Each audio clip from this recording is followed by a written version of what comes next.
Sveiki, čia Kotaro ir būtent nuo praėjusių metų pabaigos aš pradėjau gido darbą, gidavimą ir vedu ekskursijas po Japonijos miestus, kaip po Kyoto, po Osaką, po Tokiją ir net po Japonijos provincijas, kaimus ir taip toliau. Ir tada galite daugiau sužinoti apie Japoniją, apie vietas, kurias tik vietiniai japonai žino. Ir apie kainą. Pagrindiniai tai kainuoja 100 eurų vienam žmogui per dieną. Bet jeigu būsite daugiau nei 3 žmonių grupėje, tada tai kainuos 250 eurų per dieną. Na tada, jeigu norite gido Japonijoje, tada man parašykite asmeniškai žinutės per Instagramą, Facebooką arba net elektroninį paštą. Galite rasti video aprašyme ir aš laukiu jūsų žinutės. Ir per mano gidavimą galite daug daugiau galite sužinoti, pamatyti Japoniją. Ačiū. Sveiki, kaip gyvenate, čia Kotaro ir šiandien tai gruodžio 30 dieną ir aš šiandien ketinu kalbėti apie situaciją aplink Taivaną, būtent tik vakar arba užvakar buvo tokia žinia, kad Kinija pradėjo pratybas aplink Taivaną, būtent supa visą Taivano salą ir kai kurie žmonės, arba nežinau, galbūt daug žmonių rūpinasi šitą situaciją, ar bus karas ar ne, ir net kai kurie lietuviai man būtent parašė žinutės asmeniškai ir klausė, ar viskas gerai pas mus Japonijoje ir taip toliau. Ir net vienas žmogus, lietuvis, man parašė, kad kitų metų pradžioje jis su savo mergina atvyks į Japoniją, bet nori žinoti, ar viskas gerai Japonijoje, ar tai saugu, ar bus saugu Japonijoje. Ir mano nuomonė, kol kas viskas gerai.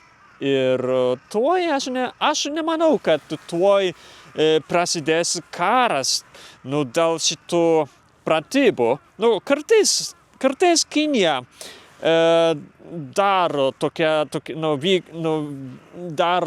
atlieka tokias pratybas ir turbūt šių metų pradžioje arba kiek prisimenu, turbūt vasarą, jau neprisimenu, bet kartais atlieka tokias pratybas Kinija ir bando paprastai atgręsti Taivaną arba Japoniją, net Ameriką ir taip toliau. Ir tada tik padarė pratybas ir aš manau, kad šį kartą irgi tik tai baigėsi su pratybomis. Aš kartais seku žinias apie tuos dalykus ir šiek tiek,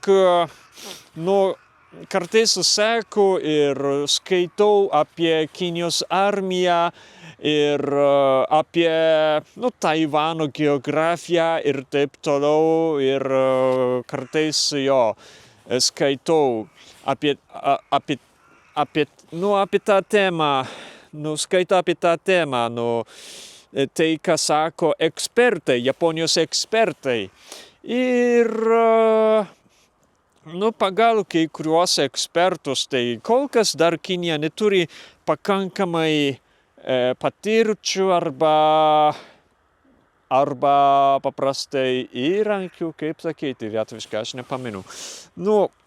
Paprastai pakankamai neturi kol kas jėgų, įgūdžių, kad užimti Taivaną. Ir tikrai tai nelengva užimti Taivano iš tikrųjų, nes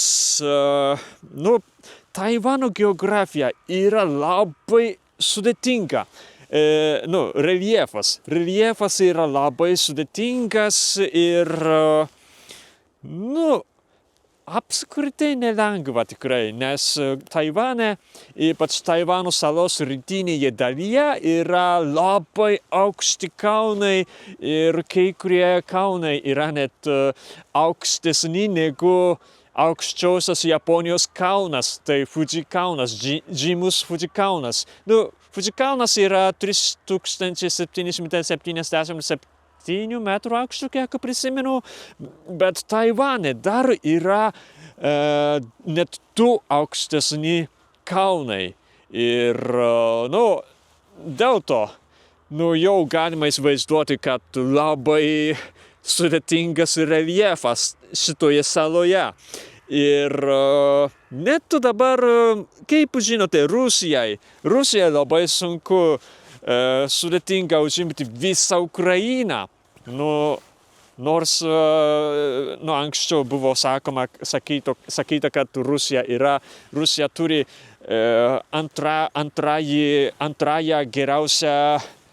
antrąją armiją pagal dydį pasaulyje, bet jiems labai sunku užimti Ukrainą, nors ten nėra daug kalnų kaip Taivane, bet Taivane yra labai daug. Ir nuo seno būtent, nuo seno buvo sakyta, kad sunku užimti Taivaną. Anksčiau, kai Japonija okupavo Taivaną antrojo pasaulinio karo metu, iš tikrųjų Amerika pabandė užimti Taivaną, bet galų gale jie šito neatliko, nes galvojo, kad tai labai sunku užimti, okupuoti Taivaną ir vietoj to jie atakavo, puolė Okinavą. Okinava tai sala Japonijos pietinėje dalyje netoli Taivano.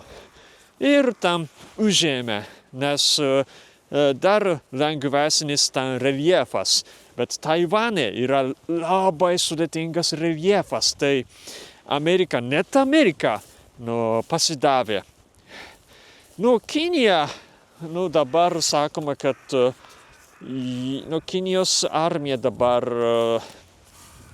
turbūt labai gera, turi vis tiek gerus įrankius, gerus tankus, nežinau, paprastai gerus ginklus, bet būtų sunku užimti ir net reikia daug pasiruošti, kad užpulti Taivaną. Manau, kad pratybos neužtenka. Turbūt reikės jiems, sakoma, kad ilgai jiems reikia pasiruošti, kad pradėtų karą. Negali taip greitai pradėti. Tai šį kartą tai tikrai labai staigiai jie paskelbė, kad pradės pratybą. Jeigu gerai pasiruošę, tai jau Amerika arba kiti ekspertai sakytų, kad tuoj prasidės karas, dabar Kinija jau gerai pasiruošę ir taip toliau. Žinotų, kad pasiruošę, bet kol kas nėra tokios žinios, kad nuo seno jau pasiruošę, tai tikrai, aš manau, kad baigėsi su pratybomis kol kas. Tai tuoj prasidės karas dėl to. Ir Japonijoje, dabar žinoma, daugiau žmonių rūpinasi, ypač žmonės gyventojai, kurie gyvena Okinavoje.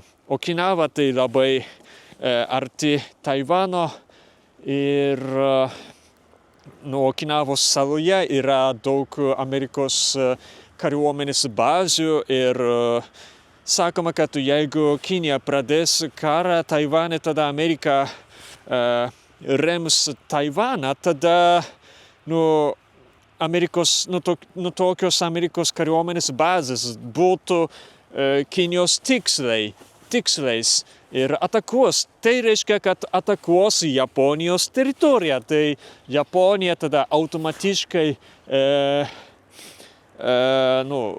Japonijai automatiškai reikės, kaip sakyti, ginkluoti, atakuoti ir atakuoti Kiniją, kad saugotų savo šalį. Tai Japonija irgi reikės karą kovoti su Amerika. Todėl kai kurie Japonai, ypač Okinavos saloje, bijo ir labiau rūpinasi. Ir Japonija šiek tiek pastaraisiais metais pasiruošia ateičiai ir kol kas karo galimybė bus, 2027 arba jeigu ne 2027 neprasidės karas, tada galimybė, kad 2035. Bet kai kurie ekspertai sako, kad 2027 metais dar Kinijai bus sunku užimti Taivaną, neturės pakankamai įgūdžių ir ginklų, technologijos, kad užimti visą Taivaną. Todėl, ir nežinau, ar tikrai tai tiesa,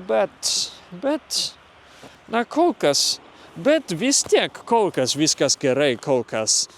Tik nežinom, kas bus po kelių metų, bet tuoj neprasidės, tuoj ne.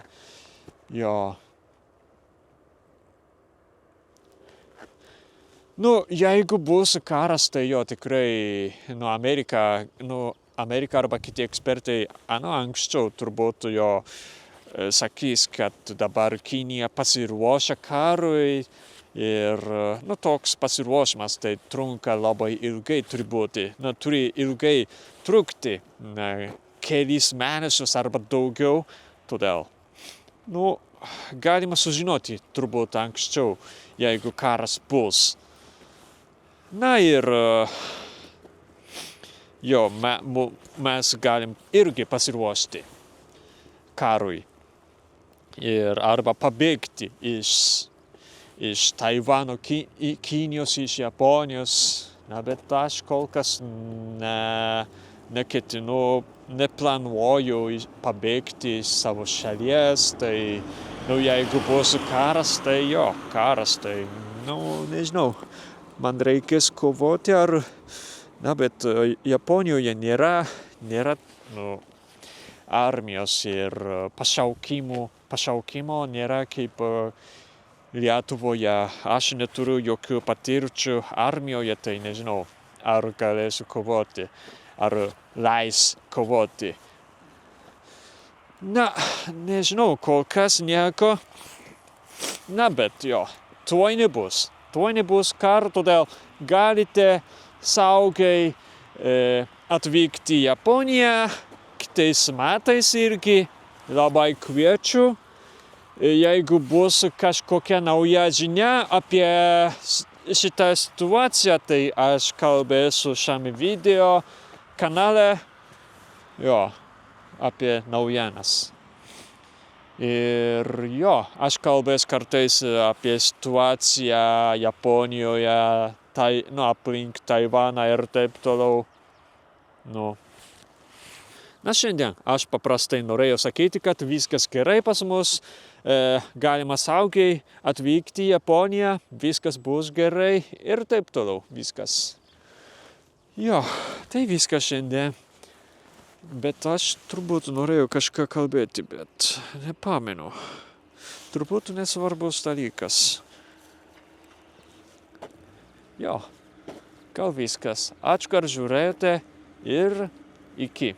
Sveiki visiems! Neseniai pradėjau YouTube kanalo narystę ir įkelsiu labai daug video iš Japonijos ir tada galite sužinoti ir išmokti daugiau apie Japoniją. Todėl prisijunkite prie mano YouTube kanalo narystės. Ačiū!